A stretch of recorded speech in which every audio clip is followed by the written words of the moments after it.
Good evening, followers of fear. So, those of you who just follow me on YouTube may not know this, but I actually have been, for the past couple of years, making my own homemade wine.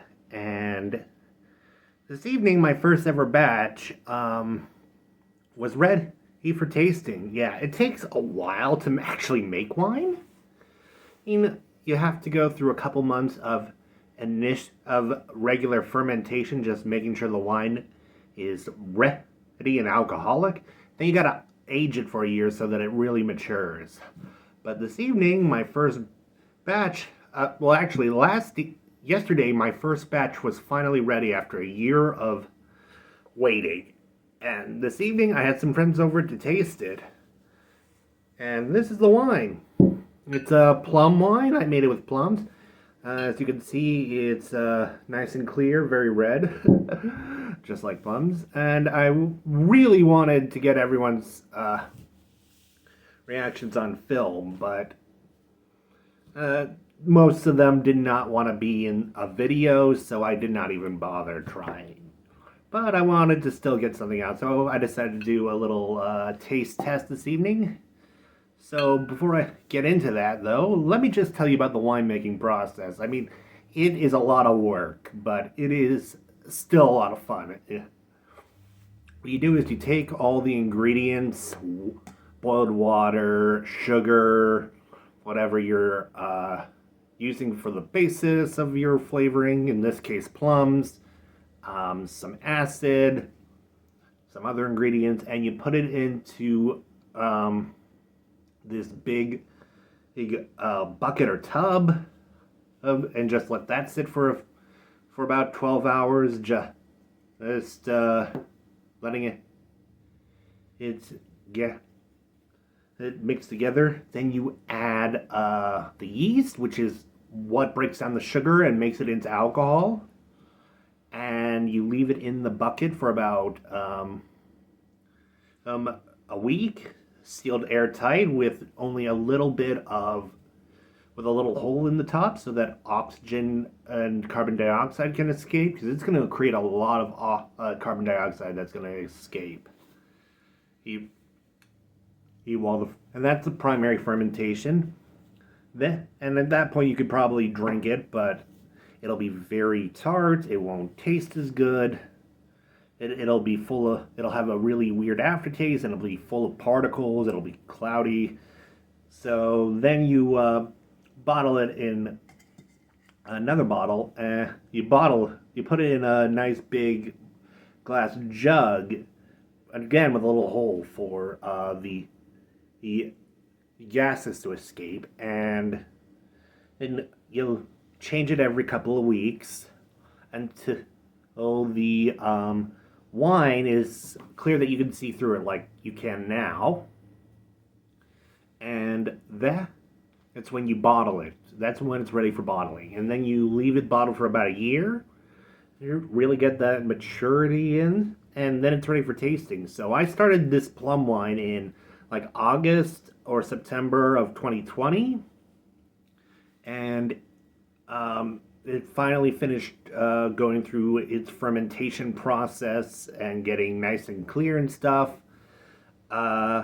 in January 2021, January 8th, 2021 to be exact, at which point I bottled it.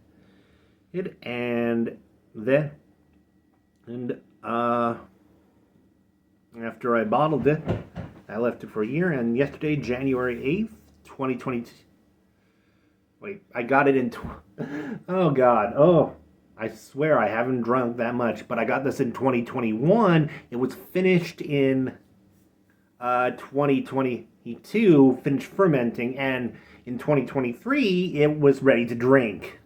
January 8th, 2023 was ready to drink. So yesterday, and we had a little dinner party here at my place, and we drank it, and everyone thought it was pretty good. I expected it to be terrible. I expected it, because it's my first wine ever, I thought it would be awful.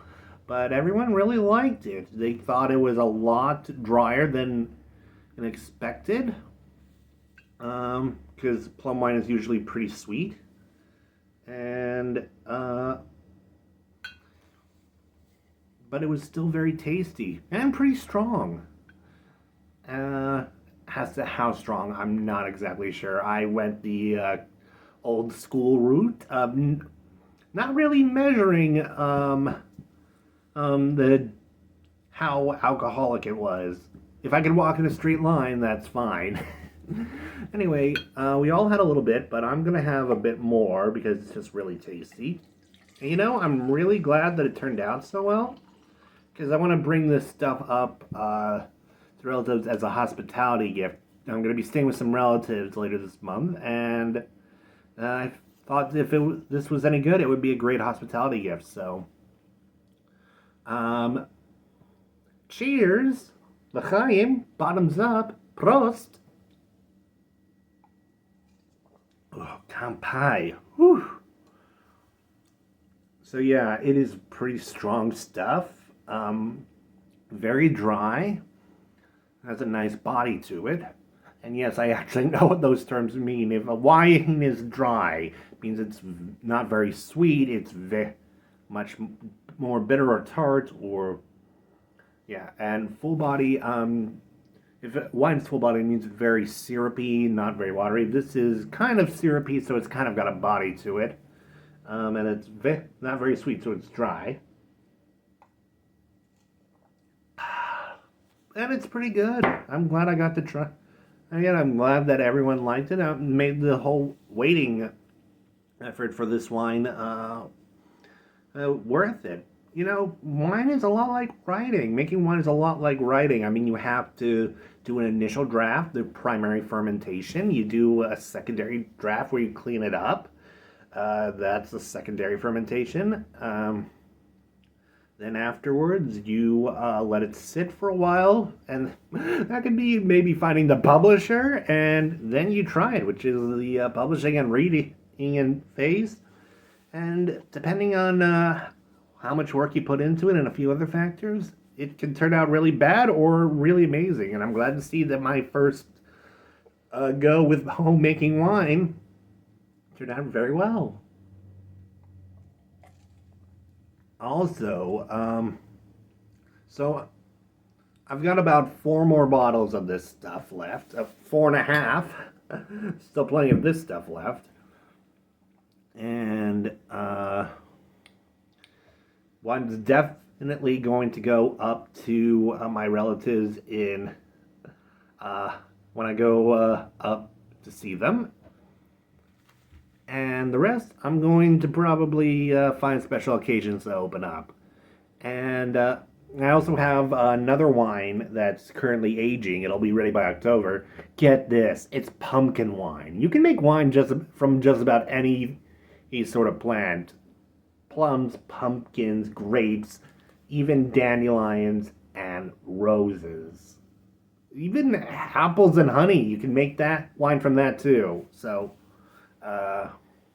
this is Rami Unger, sharing with you my first ever wine tasting. If you want to see more of this, especially when the pumpkin wine is ready, let me know in the comments down below. Like and subscribe because it really helps me out. And until next time, good night and pleasant nightmares. Oh wow, that is good.